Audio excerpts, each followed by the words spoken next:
അതായത്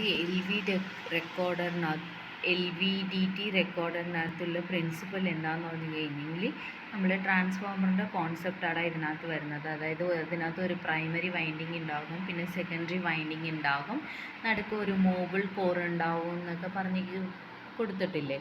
അതിൽ mobile core സെൻറ്ററിൽ പൊസിഷൻ ഉള്ളപ്പോൾ എന്താകും, നമുക്ക് സെക്കൻഡറി വൈൻഡിങ്ങിൽ ഈക്വൽ ആയിട്ടുള്ള ഒരു ഔട്ട്പുട്ടും അത് കഴിഞ്ഞിട്ട് കോർ മൂവ്മെൻറ്റ്സ് ആകുന്നത് വെച്ചിട്ട് നമുക്ക് സെക്കൻഡറിയിൽ വന്നിട്ട് ഒരെണ്ണത്തിൽ കൂടുതലും ഒരെണ്ണത്തിൽ കുറവും EMF പ്രൊഡ്യൂസ് ആകും. അതാണ് നമുക്ക് ഔട്ട്പുട്ട് കിട്ടണമെന്ന് പറഞ്ഞില്ലേ. ആ ഒരു കോൺസെപ്റ്റാണ് ഇതിനകത്ത് വരുന്നത്. ഇതിനകത്ത് പറയുന്നത് എന്താണെന്ന് കഴിഞ്ഞാൽ, ഈ രണ്ട് സൈഡിൽ കാണുന്നതുണ്ടോ, ഈ രണ്ട് permanent magnet, north south Paul, ഈ രണ്ട് പെർമനൻറ്റ് മാഗ്നറ്റിൻ്റെ ഇടയിൽ ഒരു മൂവിങ് കോയിൽ വന്നിട്ട് ഉണ്ട്. ആ കോയിലെയാണ് ഇവർ കറണ്ട് ത്രൂ ദ കോയിൽ എന്ന് പറഞ്ഞിട്ട് ഒരു ബോക്സ് പോലെ ഇട്ടിരിക്കുന്നത്. ഈ ഒരു അറേഞ്ച്മെൻറ്റ് എന്താണെന്ന് പറഞ്ഞു കഴിഞ്ഞാൽ ഒരു സോഫ്റ്റ് അയൺ പോൾ പീസിൻ്റെ ഇടയിലാണ് വെച്ചിരിക്കുന്നത്. പിന്നെ ഇതിൻ്റെ തൊട്ട് മേലിൽ എയർ ഗ്യാപ്പ് വെച്ചിട്ട് ആ മൂവിങ് കോയിൽ അസംബ്ലിയുടെ കോൺടാക്റ്റ് വന്നിട്ട് പുറത്തിരിക്കുന്നത് പോലെയാണ് കാണിച്ചിരിക്കുന്നത്, മൂവിങ് കോയിൽ അസംബ്ലി ആയിട്ട്.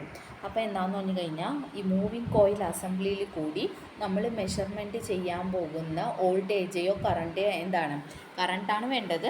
അപ്പോൾ ആ കറണ്ട് വന്നിട്ട് നമ്മൾ ഈ മൂവിങ് കോയിലിൽ കൂടി നമ്മൾ അയക്കുമ്പോഴത്തേക്കും അകത്തിരിക്കുന്ന കറണ്ട് കോയിൽ കണ്ട അതിലും കൂടിയാണ് നമുക്ക് പോകുന്നത്. അപ്പോൾ ആ കോയിൽ എന്താകും, മാഗ്നറ്റൈസ്ഡ് ആകണേനും. ഇത് ഓൾറെഡി ഈ മൂവിങ് കോയിൽ ഇതിൻ്റെ ഇടയിലാണ് ഇരിക്കുന്നത് പറഞ്ഞാൽ രണ്ട് സൈഡിൽ പെർമനൻറ്റ് മാഗ്നറ്റ് കണ്ടോ, ഇതിൻ്റെ ഇടയിലാണ് ഇരിക്കുന്നത്.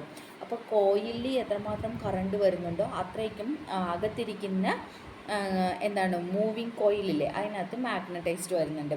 അങ്ങനെ മാഗ്നറ്റൈസ്ഡ് ആകുമ്പോഴത്തേക്കും നോർത്ത് സൗത്ത് അടുത്തടുത്ത് ഇതായിട്ടൊക്കെ വരുമ്പോഴത്തേക്കും ആ കോയിൽ അപ്പുറത്തും ഇപ്പുറത്തുമായിട്ട് മൂവ്മെൻറ്റ്സ് ആകും. അതാണ് ഇവിടെ രണ്ട് സൈഡിലും ആരോ ഇട്ട് വന്നിട്ട് കാണിച്ചിരിക്കുന്നത്. അപ്പം അങ്ങനെ മൂവ്മെൻറ്റ്സ് ആകും.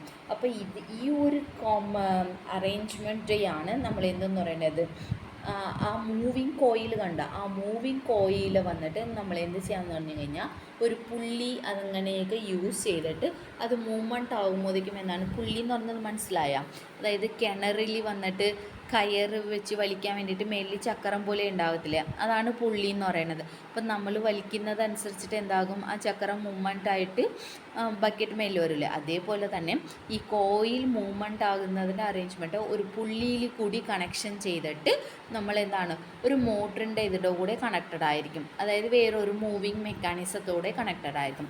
ആ മൂവിങ് മെക്കാനിസം എന്ത് ചെയ്യും, പെന്നിനെ വന്നിട്ട് മൂവ്മെൻ്റ് ആക്കുന്നതായിരിക്കും. അപ്പോൾ എന്താണ്, നമ്മൾ അപ്ലൈ ചെയ്യുന്ന കറണ്ട് പ്രകാരമാണ് അകത്തിരിക്കുന്ന കോയിൽ മൂവ്മെൻ്റ് ആകുന്നത്. ആ കോയിൽ മൂവ്മെൻ്റ് ആകുന്നത് വെച്ചിട്ട് പുള്ളി മൂവ്മെൻ്റ് ആകും. പുള്ളിയുടെ കണക്ഷൻ മെക്കാനിക്കൽ സിസ്റ്റത്തിൽ കൂടി സ്റ്റൈലസിലാണ്, അതായത് സ്റ്റൈലസ് എന്ന് പറഞ്ഞാൽ പെന്നിലാണ് മൂവ്മെൻ്റ് ആകുന്നത്. അപ്പോൾ അതനുസരിച്ചിട്ട് കറണ്ട് പ്രൊഡ്യൂസ് ആകുന്നത് വെച്ചിട്ട് നമുക്ക് എന്താണ്, അതായത് സെൻറ്ററിലുള്ള സമയത്ത് എന്താണെന്ന് പറഞ്ഞു കഴിഞ്ഞാൽ നമുക്ക് മെക്കാനിക്കൽ പെൻ മൂവ്മെൻറ്റ്സിൽ വന്നിട്ട് ചേഞ്ചസ് ഒന്നുമില്ല. ഇത് വന്നിട്ട് ആ നടുക്കിരിക്കുന്ന കോയിൽ മൂവ്മെൻറ്റ്സ് ആകുന്നത് വെച്ചിട്ട് എന്താവും എന്ന് പറഞ്ഞു കഴിഞ്ഞാൽ നമുക്ക് എന്താണെന്ന് പറഞ്ഞു കഴിഞ്ഞാൽ ഒരു ബാലൻസിങ് ഇല്ലാതെ ആയിപ്പോണേനും. അപ്പോൾ അത് ബാലൻസ് ആക്കാൻ വേണ്ടിയിട്ടാണ് പുറത്തിരിക്കുന്ന മൂവിങ് മെക്കാനിസം, അതായത് പെൻ മെക്കാനിസം വന്നിട്ട് മൂവ്മെൻ്റ് ആകും. അപ്പം അങ്ങനെ മൂവ്മെൻ്റ് ആയിട്ടാണ് നമുക്ക് കറക്റ്റ് ഒരു ഔട്ട്പുട്ട് വന്നിട്ട് എന്താണ് ഗ്രാഫിക്കലായിട്ട് വന്നിട്ട് കിട്ടുന്നതെന്ന് പറഞ്ഞിട്ട് ഇതിനകത്ത് പറഞ്ഞിരിക്കുന്നത്. അപ്പോൾ ഈ ഒരു പടവും കൂടി നമ്മൾ എന്താണ് പ്രിൻസിപ്പിൾക്ക് എഴുതാം. അത് കഴിഞ്ഞിട്ട് എഴുതാനുള്ളതെന്ന് പറഞ്ഞു കഴിഞ്ഞാൽ ഇത് പാർട്സുകളാണ് ഫെറോഡൈനമിക്. ഇതിൽ എന്തൊക്കെ പാർട്സുകൾ ഉണ്ടാവുന്നതാണ്, ഫെറോഡൈനമിക് കോമ്പൻസേറ്റിംഗ് കൺവെർട്ടർ ഉണ്ടാകും, അടുത്തത് solid state amplifier, balancing motor, linkage mechanism, charge drive mechanism.